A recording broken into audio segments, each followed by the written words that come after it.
Hello, hopefully you can hear me. Welcome back. Today I would be doing something different. This is gonna be part of my.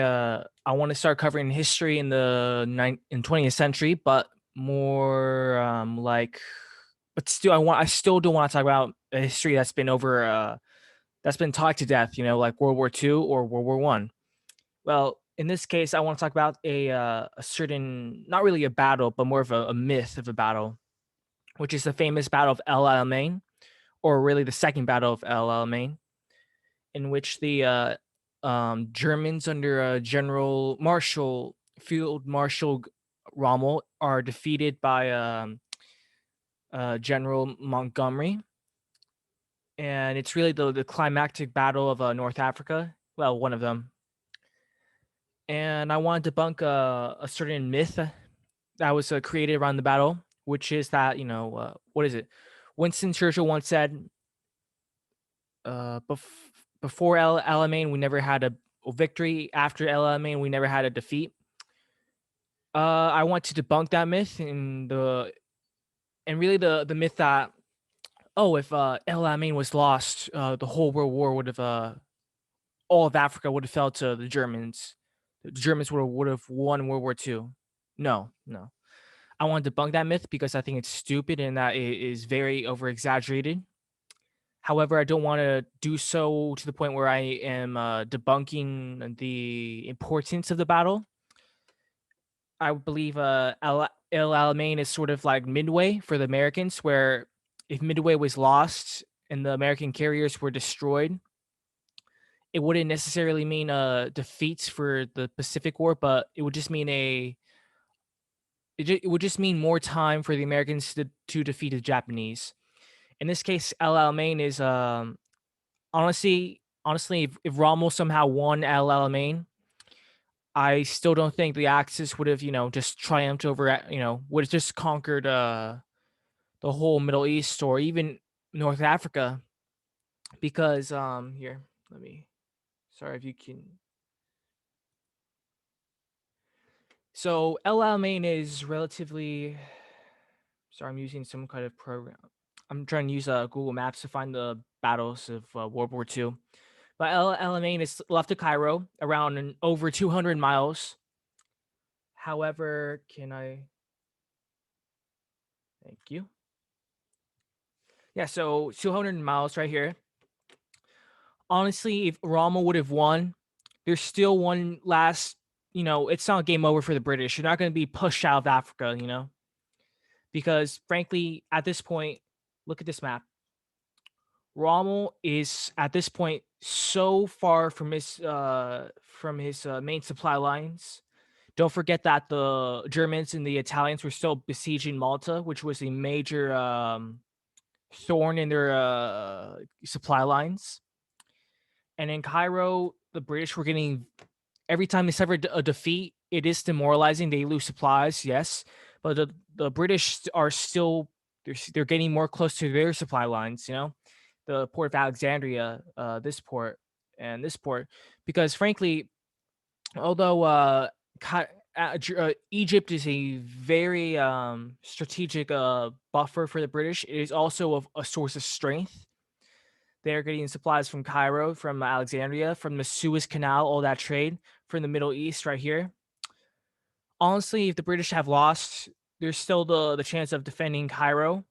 Besides, it's not like they're gonna leave Port Alexandria open. No, at this, I would assume that it would undergo some sort of siege, sort of like Tripoli, or the siege of no, Tobruk, I think. And frankly, there's still one last well, sort actually technically, well, there's still one natural defense of Africa, if it's considered part of Africa, which is the Suez Canal, because there's some stupid assumption that if the Germans won, like if Rome won, he would just, magically swoop through Cairo, through Israel, the whole Middle East, because at this point it was part of the British occupation. He would have swept through all this and help reach the Caucasus Mountains with the Germans over there to help the Germans at Stalingrad or whatever. I think this is frankly stupid. And yeah, I think the British were in still control of Cyprus at this time. So we already talked about how the supply lines didn't allow Rommel to destroy the British. I will say that for Africa, it's kind of like a people like to call it like a chessboard because it is a there's basically no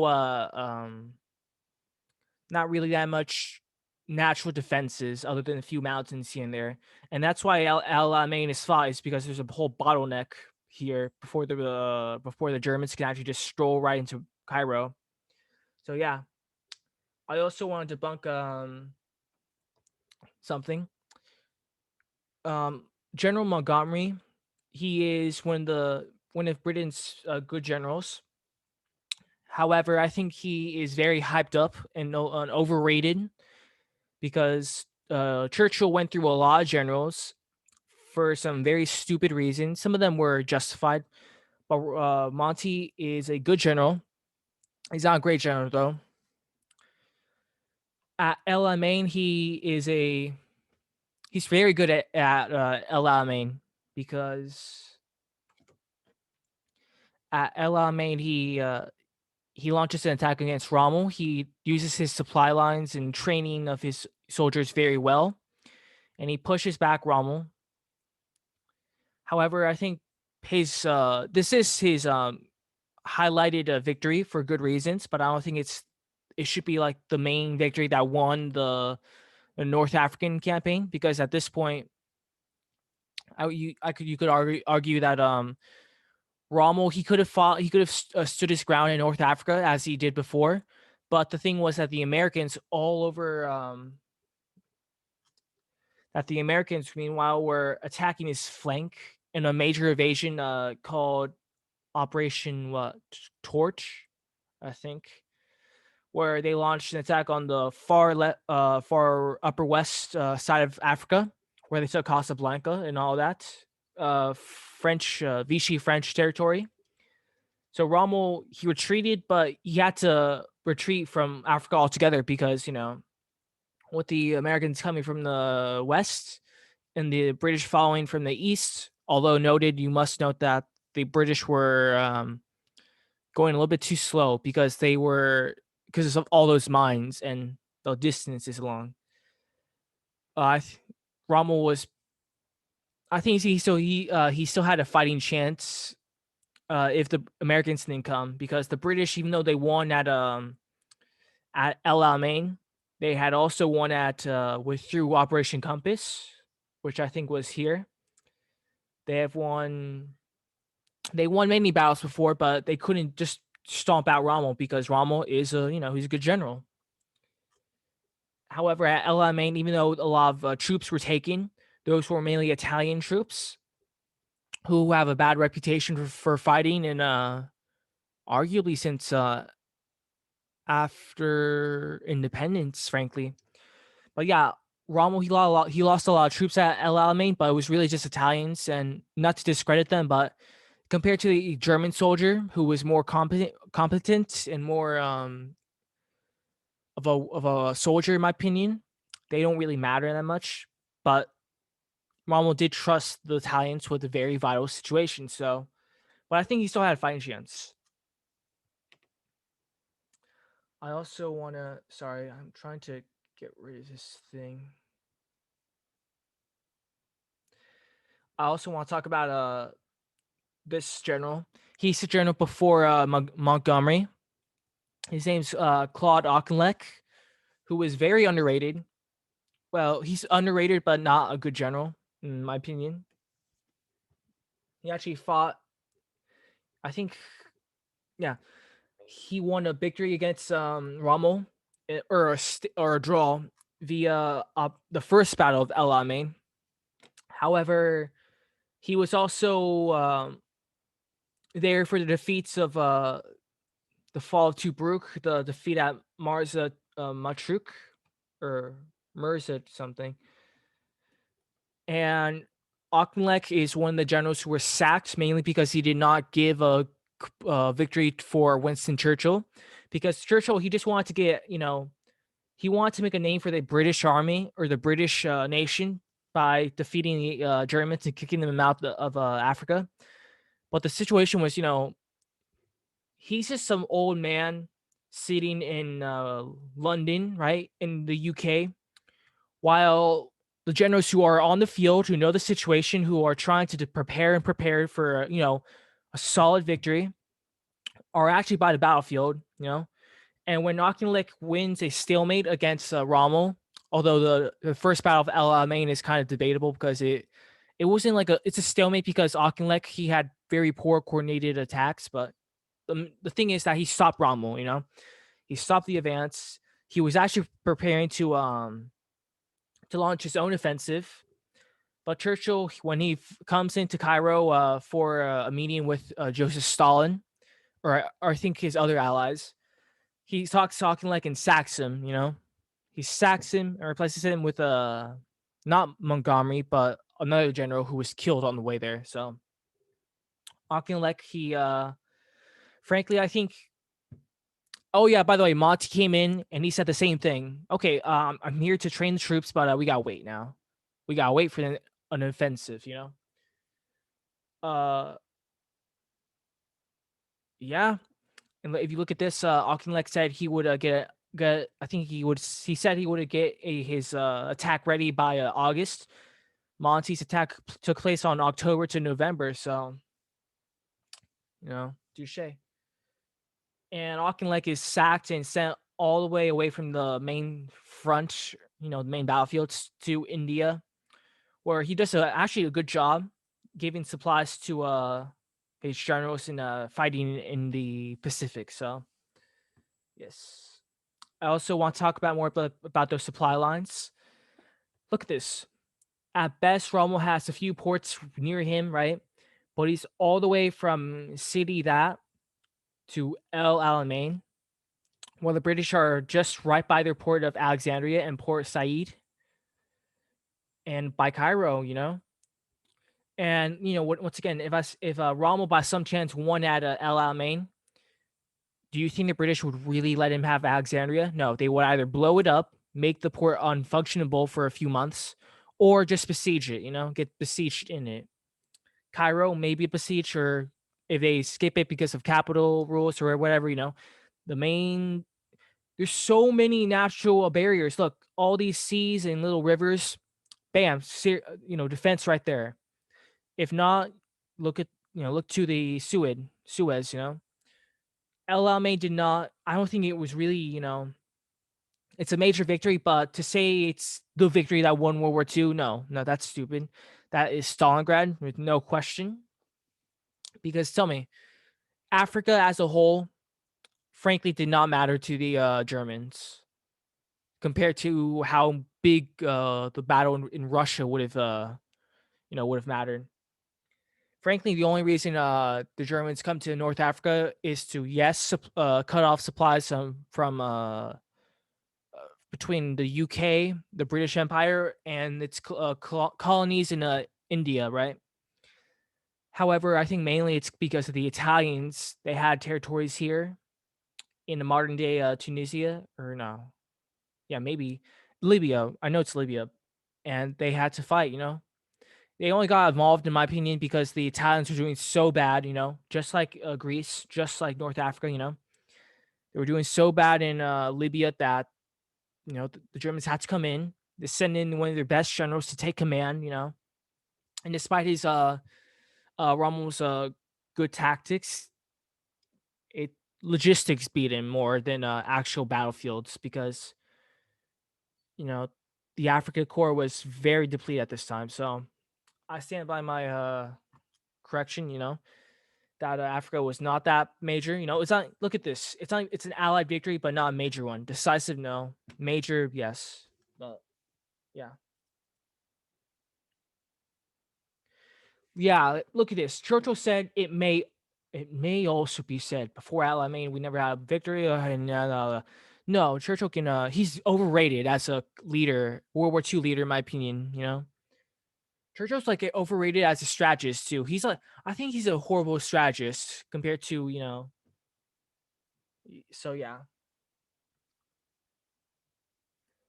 yeah. But I will say that Alamein is the second battle is very major in the fact that a good general came along. Monty is, in my opinion, is still better than Auchinleck, even though Auchinleck had some good traits about him. They had a good general. The British army was retrained, resupplied, and the Axis at this point were very depleted. So I think the whole myth about oh well, Alamein is the victory that won World War II. No, it was Stalingrad, and the main battles were you can even say Midway. I would say Midway's bigger than this one, but I'm not gonna say that. Frankly, also if El Alamein is won or lost to the British, the Americans are still coming from the west with Operation Torch. The British also have colonies in Central Africa from the south, And let's say the British lose a supply line to India, although it would be major. Remember that they can just go all around, Africa, and the Germans, the Italians have no ships available to actually fight the Allies. And let's say Rommel had taken all of Africa. Going back to the battlefields here, if Rommel won at El Alamein, he still needs to cross the Suez Canal with good supplies, take Jerusalem, all these major ports near Cyprus. These are all major ports. You could say the British would have not had that many troops left because of the massive loss of Egypt, but it's not like the Germans or the Italians have that many troops to offer. And by the time if Rommel by some miracle got to Baghdad, at that time you could argue that Stalingrad, it's already too late for the Germans at Stalingrad. They're pushed back, they're going to lose.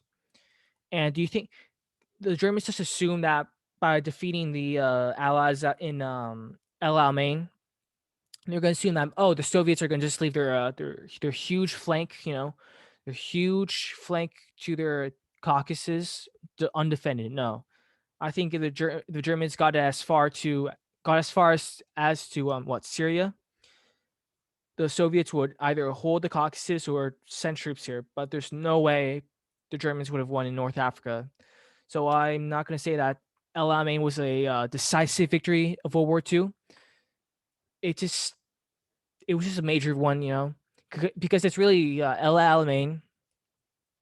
I would say the major victory was the landings in Casablanca in West Africa that decided the fate of North Africa, frankly, because Rommel could, if he retreated, he would have either stopped the Marsa Matruh or Benghazi. He would have still fought in this section, and the British would have still had to go back and forth. But El Alamein is overrated, in my opinion, as a decisive Allied victory, but it is major, so that's all I will say about it.